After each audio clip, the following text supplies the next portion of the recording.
Hello.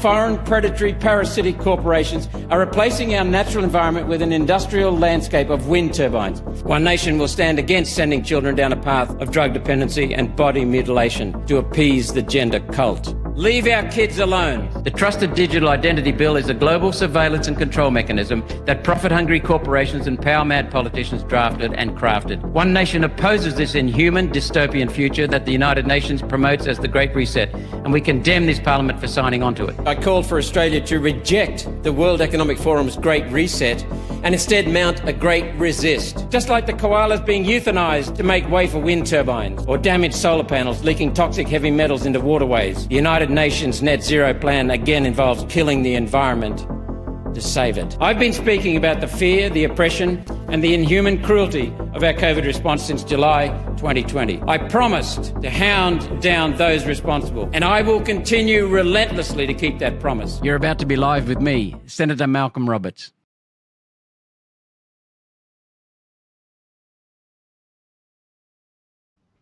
Well, g'day. This is another twist. I'm doing this from Canberra this week. So this is the weekly wrap-up from the only opposition party, and we have been proven to be the only opposition party, the only party serving the Australian people.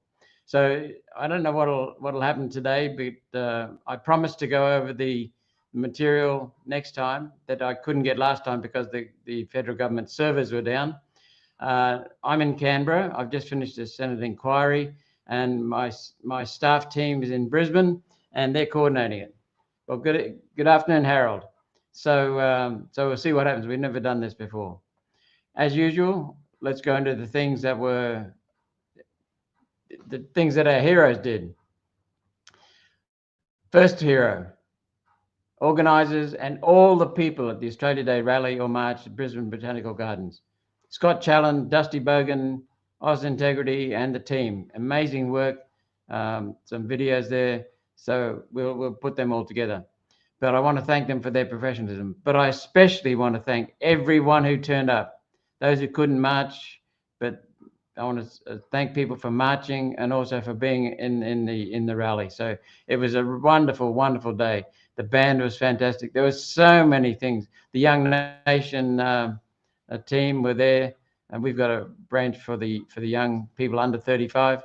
Young Nation were there handing out bottled water, and it was such a hot day, they got the water pretty quickly and to get more. But thank you so much for every single person who turned up, no matter what you did. Thank you for turning up, because it's amazing work to get the citizens involved, because that's the only way we're going to get our country back on track. People take charge again.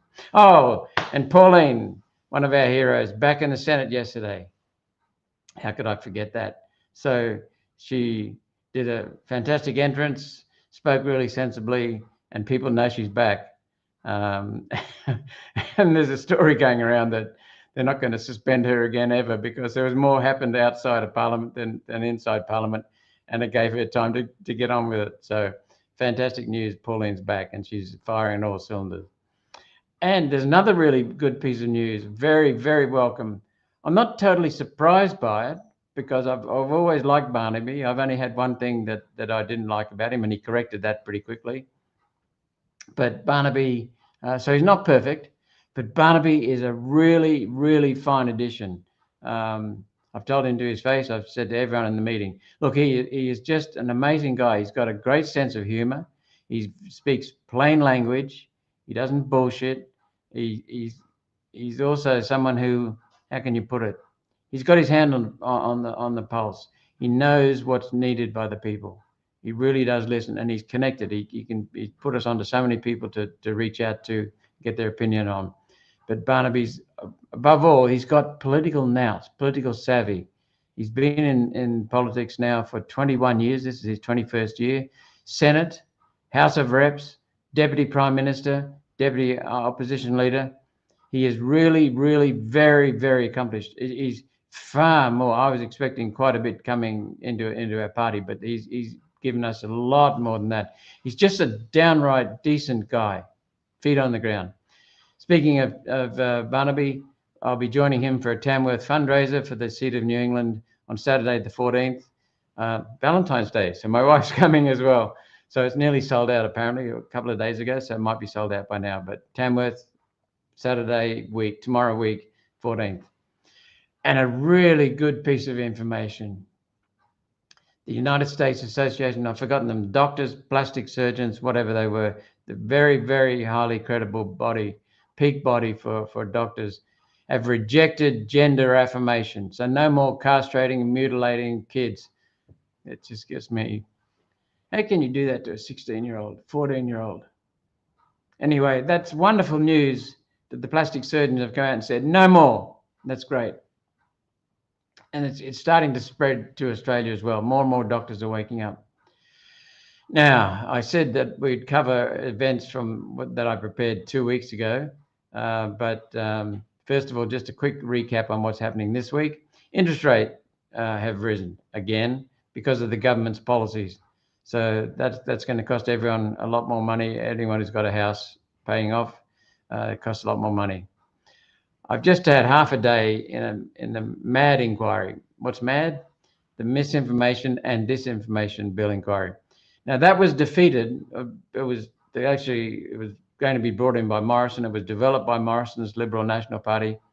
We put up such a fuss that it was taken back, and then the Labor Party brought it in, and we put up such a fuss that the Labor Party took it away. Now the Greens and the Labor Party have combined to have a Green chair and a Labor Party deputy chair on the inquiry into the information integrity on climate and energy. We know why they set it up. It's perfectly clear why they set it up. They want to justify reasons for misinformation and disinformation bill, a censorship bill.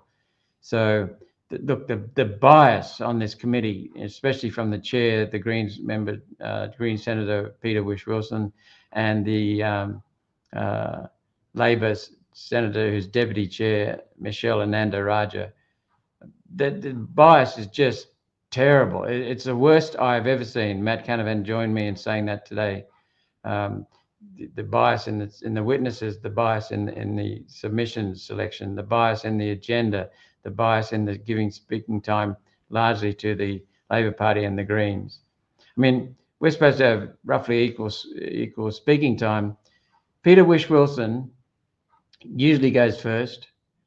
Senator Michelle Ananda-Rajah goes second. We've got an hour allocated to each witness, roughly. It varies. In Sydney, at the previous hearing, Peter and Michelle handed over after 50 bloody minutes. And today it was after 45 minutes in the case of one witness. So it's really, really disappointing to see the Senate being put into disrepute. Oh, and today I had some fun. Indeed. We had a special person from the United Nations who was in charge of information integrity. And look, this is being pushed globally, this misinformation and disinformation. It's being pushed globally. This woman had no empirical scientific data, no empirical evidence of, no hard evidence of misinformation and disinformation, just broad sweeping labels and categories. She wouldn't name anyone, she wouldn't give any examples, apart from broad. And she uses labels, so and generalities. So they're just pushing this, what were they saying? For truth and safety. Always something positive to come out of it, isn't it?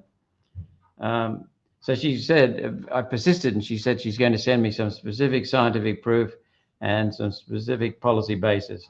Oh, and I raised Murray Strong, the founder of this, that bastard who died in 2015. That man is the fabricator of this, and he said to the United Nations and publicly, he said he had two aims with his life. Now get this: to put in place an unelected socialist global governance, which is what the UN's all about, and to deindustrialize. That's right, deindustrialize Western civilization. What kind of a person does that? So, and he actually said another phrase: the enemy itself. The enemy is humanity itself. I mean, anti-human. So we got that on the record. But she actually said, the UN representative said, consensus decides science. Consensus is for politics. Science is for scientists, data. Oh, and other parties are following our lead now because we're rising in the polls so rapidly. Housing, mass immigration, cost of living, economy, they're all talking about our issues that we've been raising. And they're also targeting us. There's implied hints that we're racist. A liberal who is an immigrant responded to my comments about housing prices being destroyed by skyrocketing because of mass immigration. Notice I said mass immigration. She said, she implied racism. That's the way I took her comments, because we're against immigrants. We are not against immigrants. We've made that very, very clear. We are against mass immigration, people being here illegally, people overstaying their welcome, people not complying with Australian standards, people driving up the cost of housing, infrastructure. So the lies and attacks have started. But wonderfully, the people embrace us. They see through the lies and they see we're fair dinkum. So 2 weeks ago, excuse me, I'm just trying to get used to two screens. 2 weeks ago, Parliament was recalled early, and the poll results started the week, and that led to other parties trying to join us in the key topic, Islam. People are now talking about Islam because they know that the people appreciate us talking about it robustly. And they're now talking about immigration, where they still remain soft. They're only referencing it to look good. There's no conviction about it. One Nation is now setting the agenda. We made that point last week. One Nation persistence on raising Islamic ideology has made this into a mainstream topic. Labor and the Liberal National Party senators raised it. The Greens didn't, of course, but Liberal and Labor and National Party senators, quite a few of them raised it, even Labor. Now, I think we can't take all the credit for that because the Prime Minister was booed at Bondi, and that's become part of the new narrative. He's on the nose. So I promised that we would talk about the government bills, what they were all about. The coalition chaos, though, has taken the heat off the Prime Minister's failures in the Bondi response. I'll make it very, very clear. Anthony Albanese failed when it came to Bondi. He failed the test. I'm going to quote Dennis Shanahan. I'm going to quote from a lot of people today. Dennis Shanahan, writing in The Australian, a seasoned journalist. Anthony Albanese has procured a political victory out of the shambolic mess that has been his reaction to Australia's largest domestic terror attack and the deaths of 15 people. Typically, even as the Prime Minister was able to declare the passage of watered-down, redrafted and separated bills designed to stop hate speech and reform gun laws was a good thing, in quotation marks, his big victory was a partisan political win over Susan Ley and Nationals leader David Littleproud. So the coalition destroying itself, fighting within itself, takes the heat off it. This is an absolute disgrace from the Prime Minister, and it's been buried under the coalition headlines. But notice this, the coalition brought the turmoil on itself because it did a grubby deal. The Liberal parties did a grubby deal with the Labor, and it's materially insignificant. It was just minimal changes. It was useless. It was a face-saving exercise so that they could support the hate bill, or rather the anti-Semitism bill. The Liberals enabled the passage of that hate bill aspect in the Senate. The Liberals enabled it. Some of them abstained, but the Liberals enabled it. So sometimes when you abstain, it's sending a signal, and it doesn't affect the outcome because you might be 2 votes out of 76, and there's a big majority anyway. But in this case, the Liberals, some of them stayed in the chamber and got it through. They got the gun laws through with the Greens, Labor, and the anti-Semitism hate aspects. They got that through separately with the support of the Liberals. And some of the Liberals and some of the House of Representatives Nats push the globalist line. And the globalists in the LNP now have control of the states, and many federal MPs are replacing Conservative MPs. The coalition is no longer the coalition, no longer the Liberal Party. It's of old. Speaking of coalition, I must make a comment too about that. That's I'm just taking a note. Well, I'll do it now. Pauline has said that we've got to get rid of Albanese. He's doing a disgraceful job. Lack of ethics, the dishonesty, the fabrications, the facades, the deceit.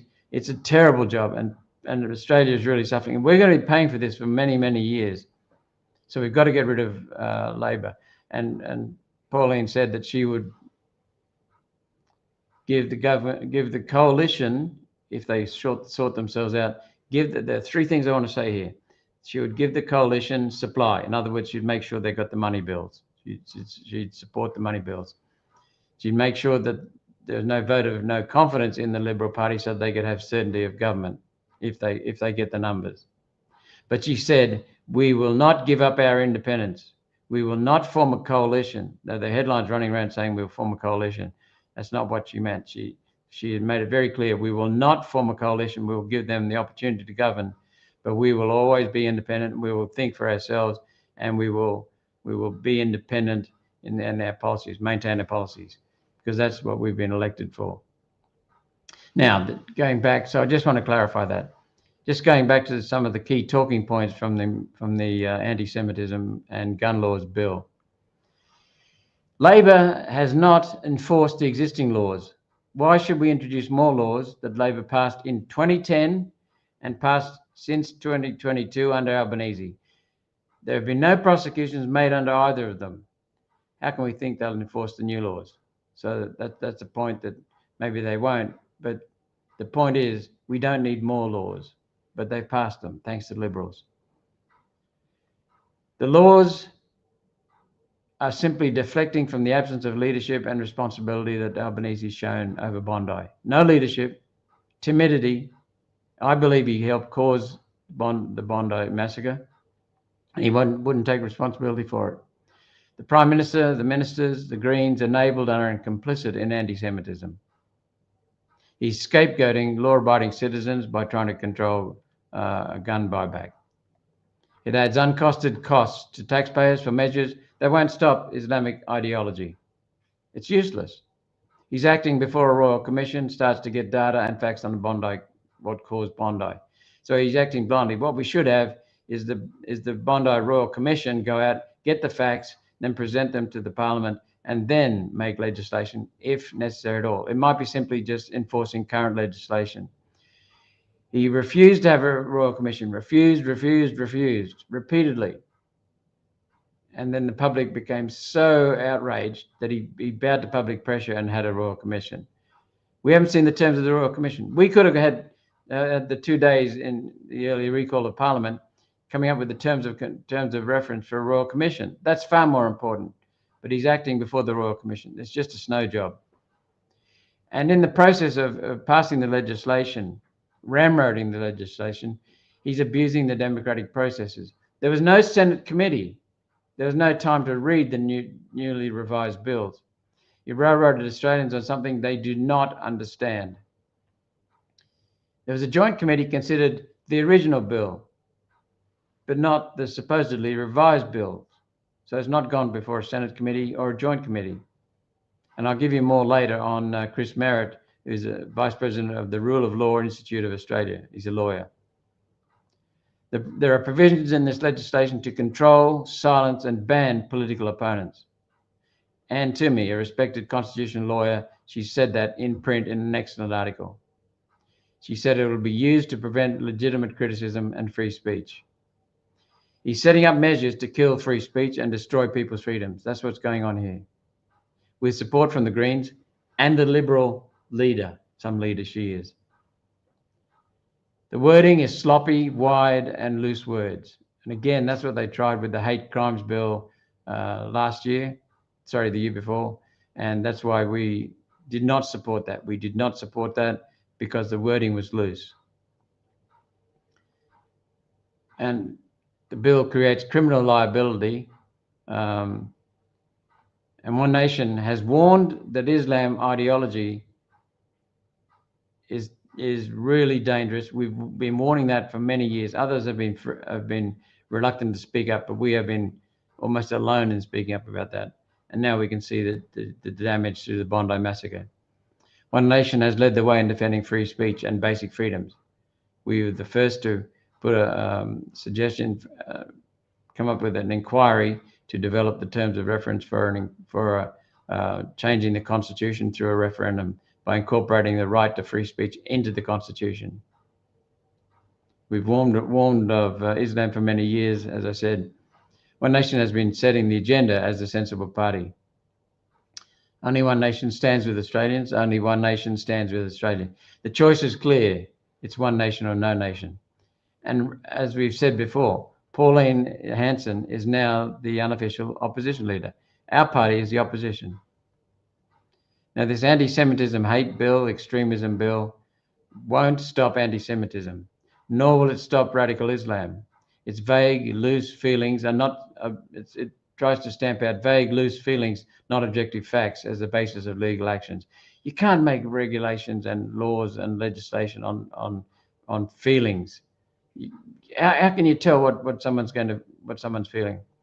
And what we see in this legislation is the fact that a judge can concoct what a reasonable person's interpretations and feelings would be.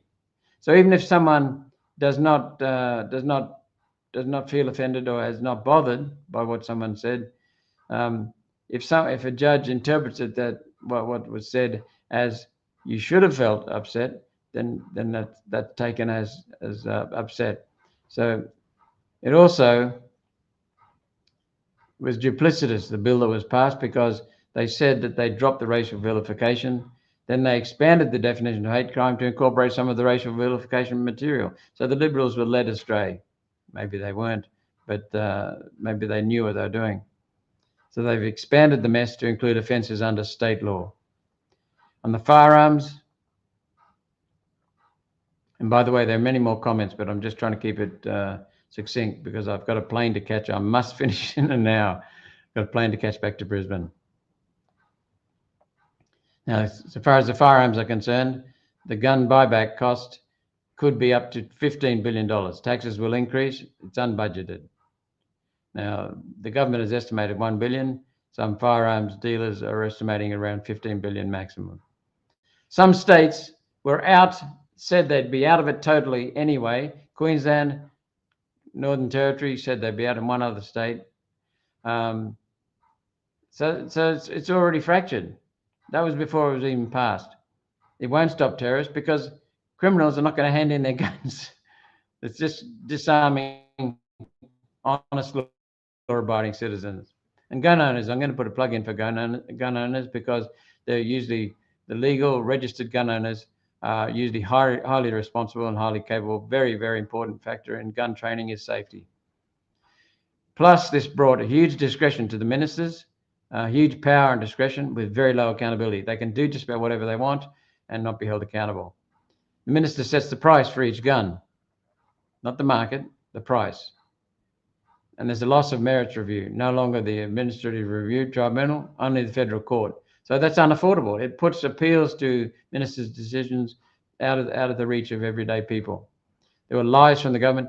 They told the people of Australia that they consulted.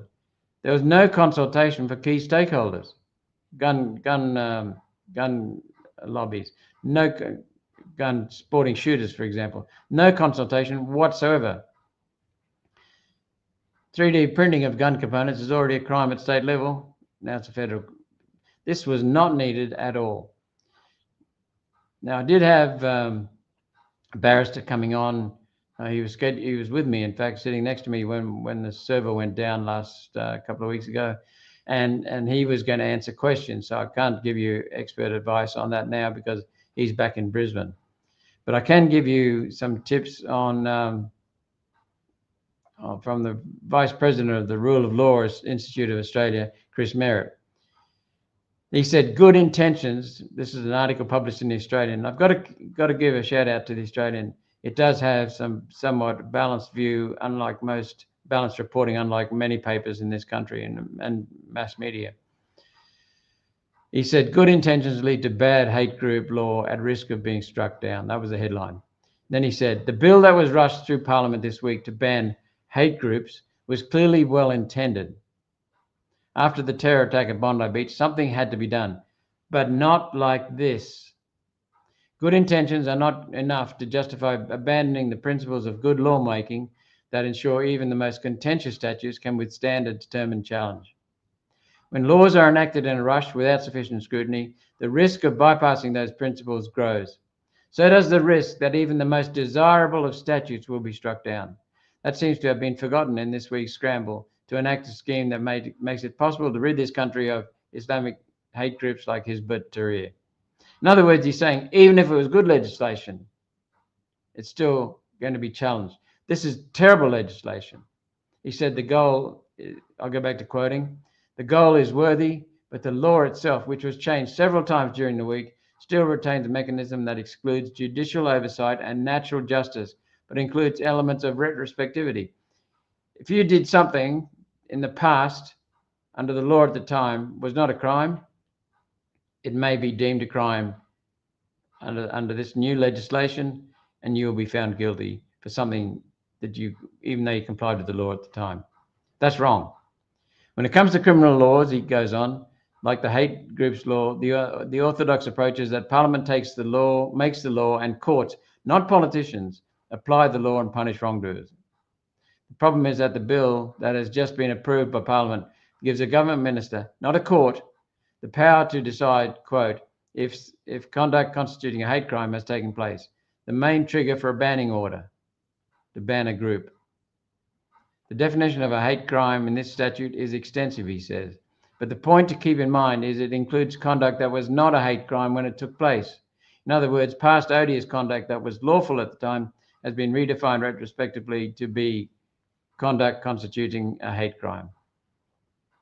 The legislation, he goes on, the legislation makes it clear that a person does not need to have been convicted of a hate crime in order for the Australian Federal Police Minister to be satisfied an organisation has engaged in conduct constituting a hate crime. Goes on, the complicating factor is that a ministerial ban can indirectly lead to criminal liability. You see what he's saying? Taking it out of the hands of the courts and put this in the hands of the minister. Recent history is full of cases in which the High Court has struck down laws that in the court's view encroached upon the judicial function. So why tempt fate when a few changes could have eliminated the risk that the hate group law might go the same way as the notorious migration cases known as NZYQ and YBFZ, which was a disgrace. The common factor in both those rulings was the fact that Parliament had enacted laws that in the High Court's view handed ministers punitive powers. This is pretty smart stuff from a top lawyer.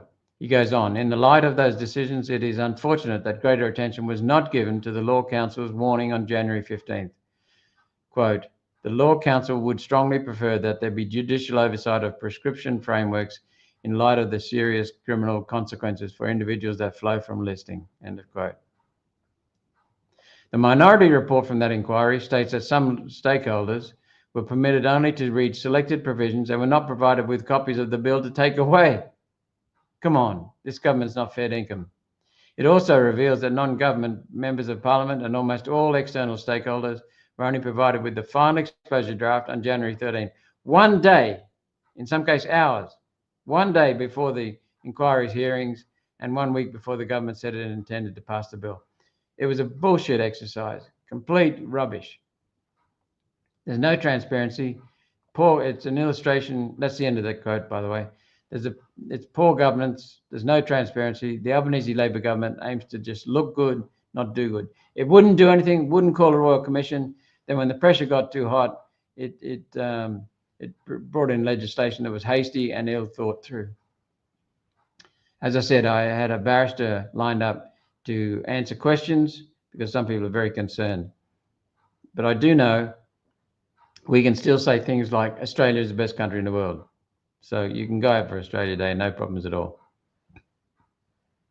Anyway, we'll have the barrister on. If people give me enough feedback, we'll have the barrister on again sometime in the future when I'm in Brisbane. Look, this bypassing of democracy is common, the will of the Senate. The Greens and Labor combine to control the Senate. Sometimes the Liberal Party and the Labor Party join to control the Senate.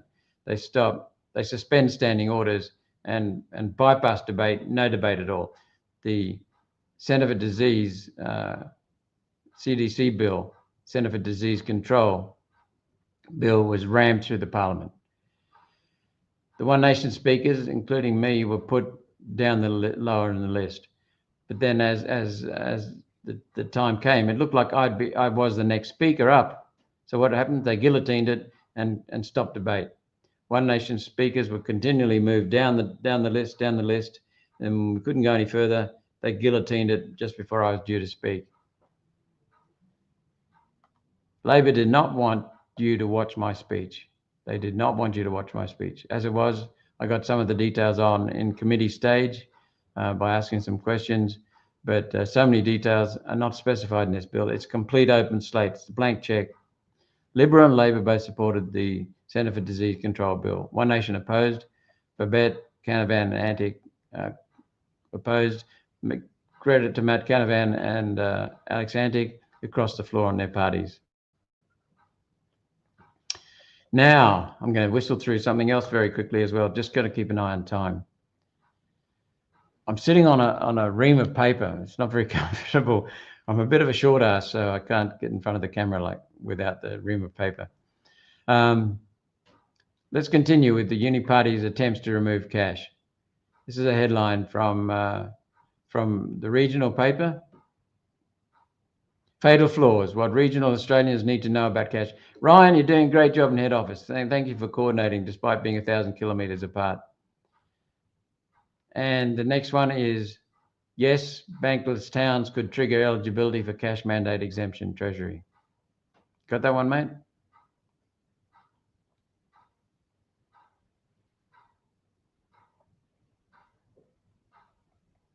Okay, we'll move on.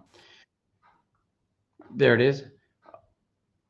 And Dale Webster wrote these articles. She is just an amazing person.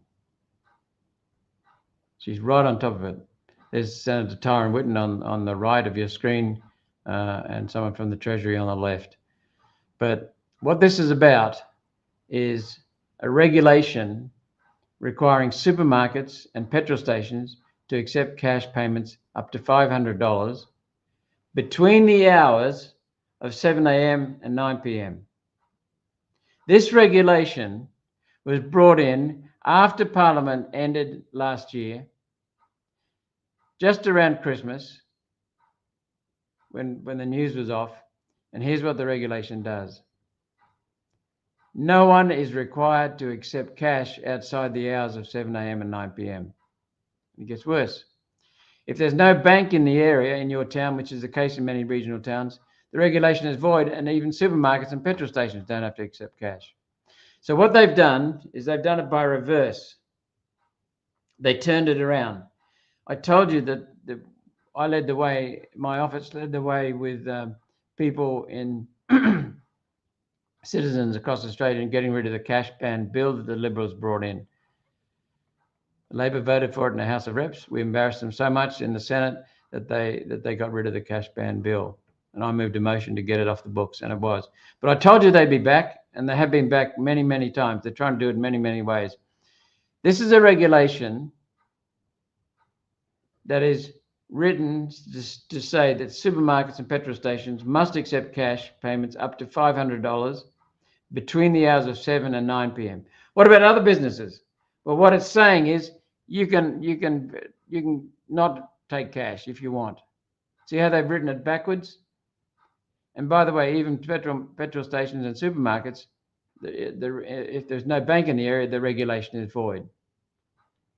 So the regulation allows every other business other than supermarkets and petrol stations to not be prosecuted for not accepting cash. They've got in the cash ban by turning it around. So anyone else other than the supermarket and a petrol station can get away with not accepting cash, not be prosecuted.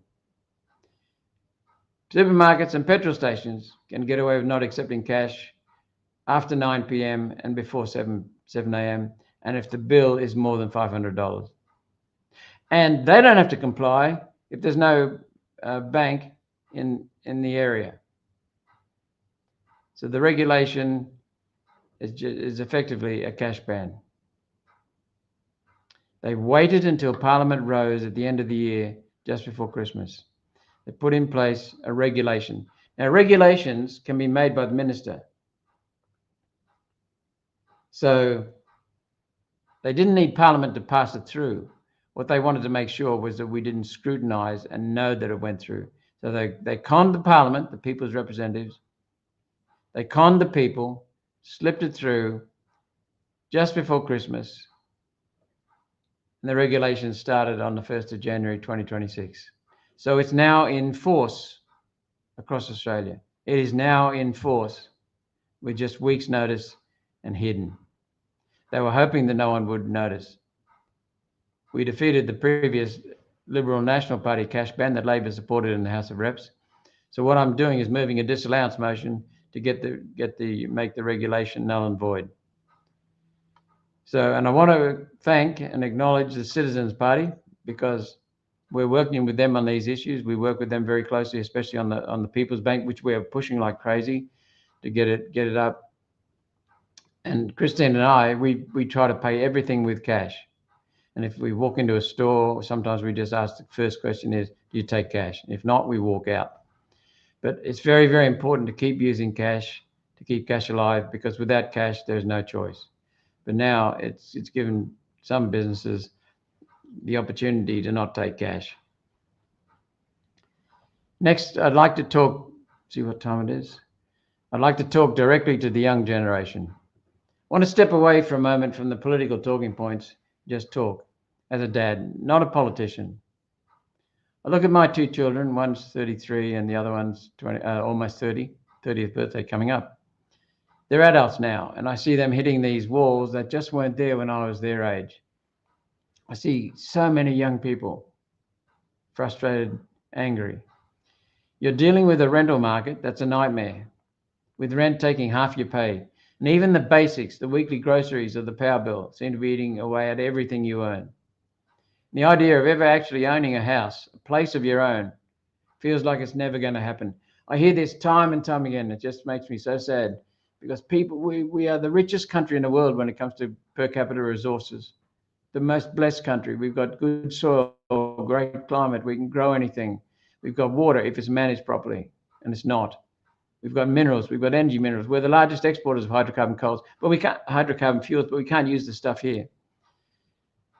We're the richest country per capita on resources, wonderful population, and yet it feels like you're never going to be able to get a house. So I can see the hesitation in starting a family because young people just can't see themselves ever affording children. Affording children. I don't want an Australia where the only way to get ahead is through the bank of mum and dad. We're helping out one of our kids. And that's a pleasure. It's a delight to care. But many people can't afford that. So it's not whining and it's not laziness from young people. It's the decades of bad governance that's failed you. My job is not just to represent you. It's to make sure my children, my grandchildren, and you are given the same opportunities the people of my generation had.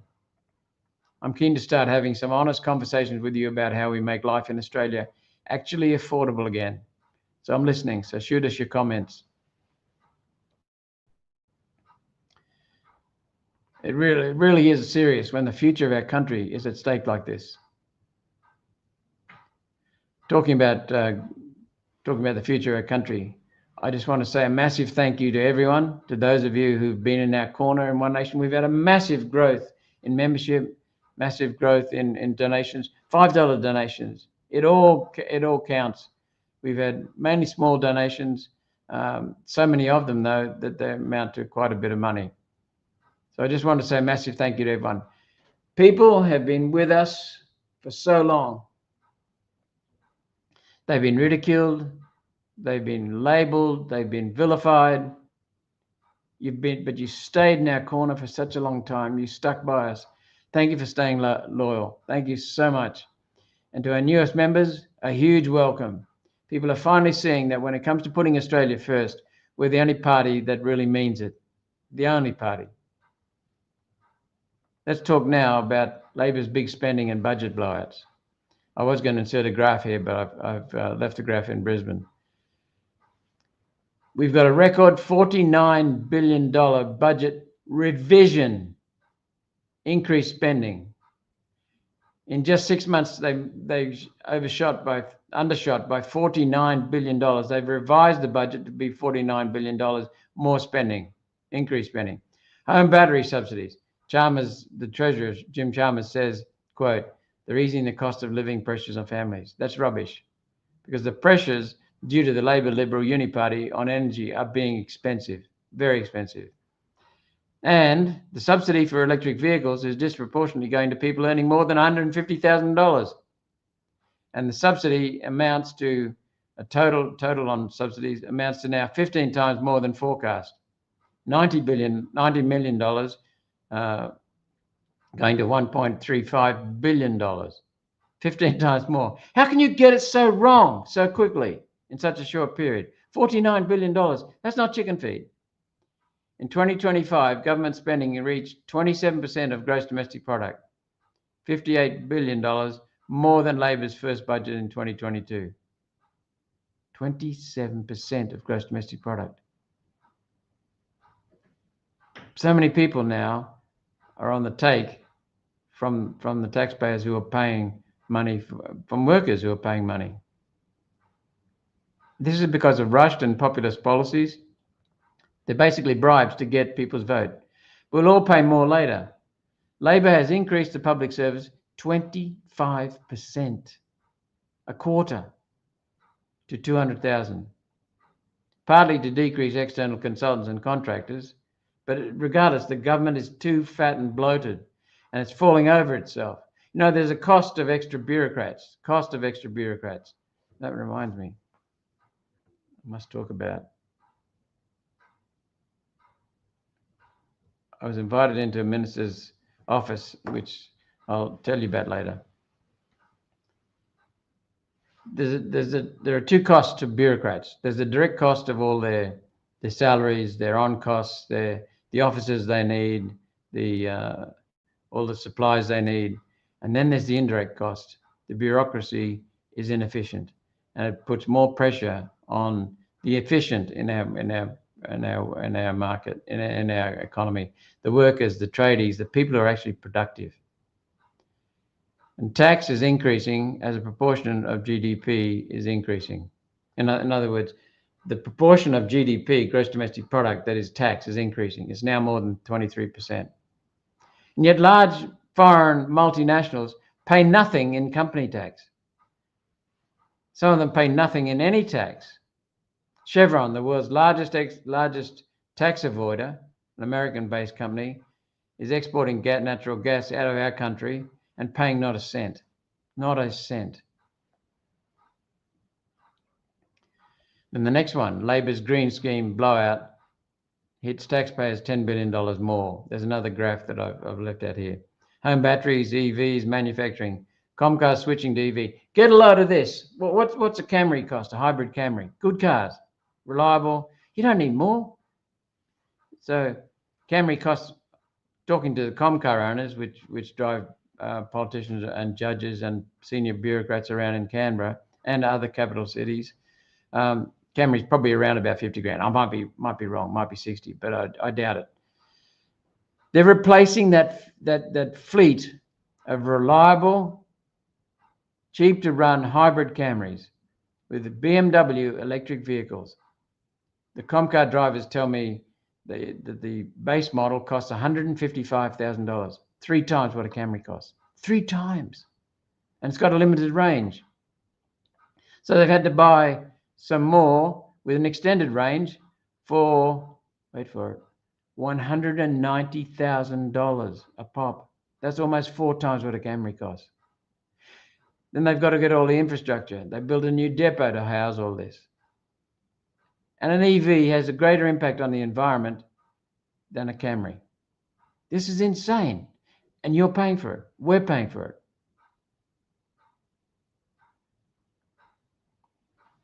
By the way, the fringe benefit tax exemption can save owners. EV owners typically are more wealthy. This is not right.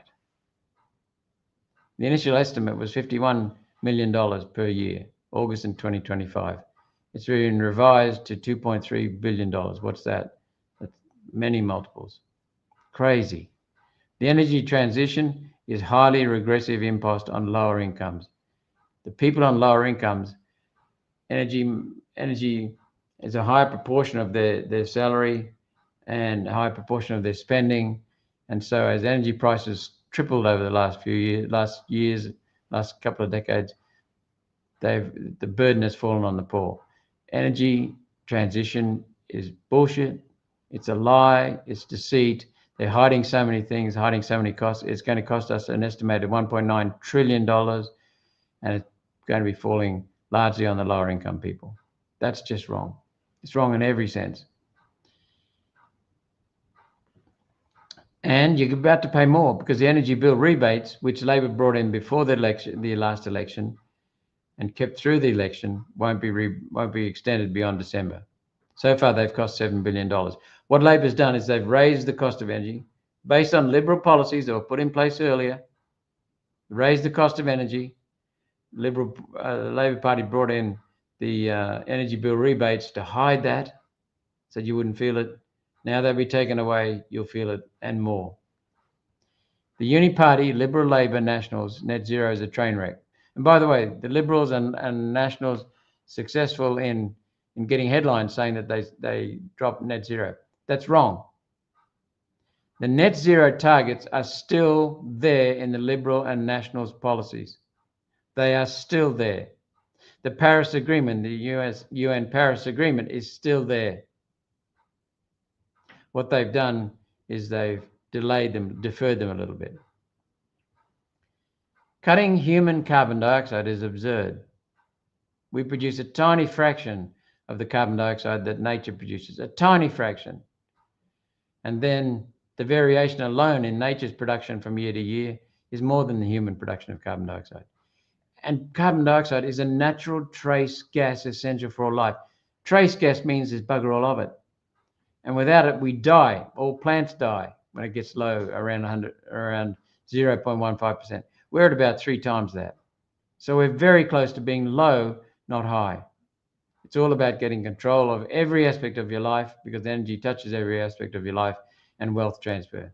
They're now subsidizing Tomago. They're now agreeing to subsidize Tomago aluminium smelter in the Hunter Valley because they're not guaranteed that they can get decent electricity prices. And that might shut without that. It would shut without that. The largest power station in Australia, Eraring Power Station, I used to live near there, down on beautiful Lake Macquarie in the Hunter Valley. That's been extended because they can't survive without coal. They know that. What a complete mess. Labor now refuses to release the estimated cost of underwriting solar and wind capacity investment scheme. As I said, the total cost of the transition is $1.9 trillion. That's what's estimated. Labor's saying, it's just $100 billion or so. But it's not needed. Even if it was $100 billion, that's $100 billion wasted. But it's $1.9 trillion. When you add up all the things that go into new and extended power lines, the battery backups, Snowy 2, which is still a mess. I mean, so we need to get back to the key points. Net zero and energy prices. That's the key to the economy. The legislation on the hate crime, anti-Semitism and hate crimes and the gun were just a distraction. We've got to get back to net zero and energy prices. That's the key to the economy. A modern economy is competitive only if it has low energy costs. We have shot ourselves out in the foot, shot ourselves in the head. Cost of living, every aspect of energy affects our cost of living multiple times as it cascades through the economy. Mass immigration, we've got to stop it. Housing and rental costs, we are the homeowners, renters and family party. That's why we've been working really hard on this for 4 or 5 years now. We're holding a deplorable government accountable, exposing it, dishonest ministers, with a party of sound governance based on solid data. One of the things that surprises people is that governments don't make decisions based on data. They contradict the data. I can't see any comments, by the way. We're now exposing the Uni Party's decades of managed decline. We're the party putting Australia first. So, Ryan, can you show any questions? I've got about 5 minutes. Or can you read them out? Ah, great. Matthew says, any politician who follows and agrees with the UN, WEF, the WHO, global warming and mandating injections isn't worth pissing on. Couldn't have said it any better. In fact, there are aspects of that, Matthew, some of the politicians are doing that are criminal. What the UN World Health Organization did in pushing the injection mandates under COVID caused tens of thousands of homicides in this country, homicides in the United States, homicides in Western countries. Some of the African countries and some of the Indian states were too sensible to take the UN World Health Organization's words. But you're right.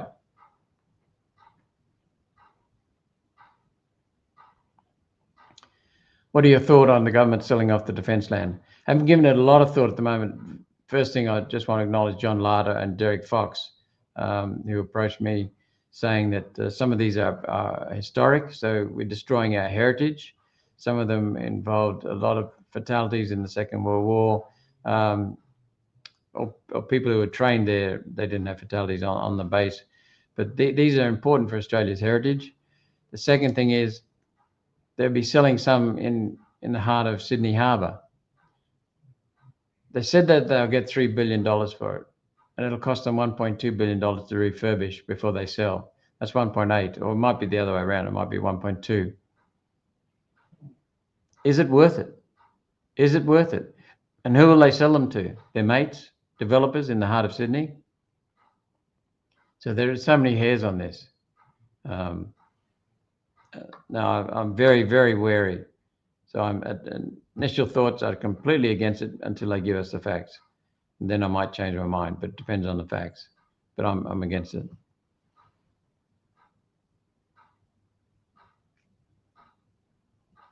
Hey, Malcolm, who should I call about price gouging going on in Queensland? Who's the price gouging by? Is it by state government? Is it by the federal government? Because they're the biggest price gougers in the country. We pointed that out yesterday. The federal government in Parliament. The federal government is the biggest price gouger in this country. Energy, health, water, taxation. So it depends who's doing the price gouging. Either you could call your local state member of parliament or federal member of parliament. You could call your minister in Queensland. You could call your minister in Canberra, or you could try our electorate office if you want. They can tell you who to contact if you give them specific details.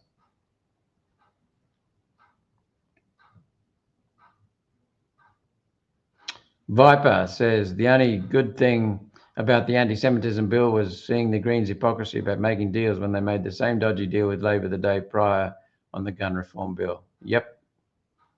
The Greens are being exposed as being hypocrites.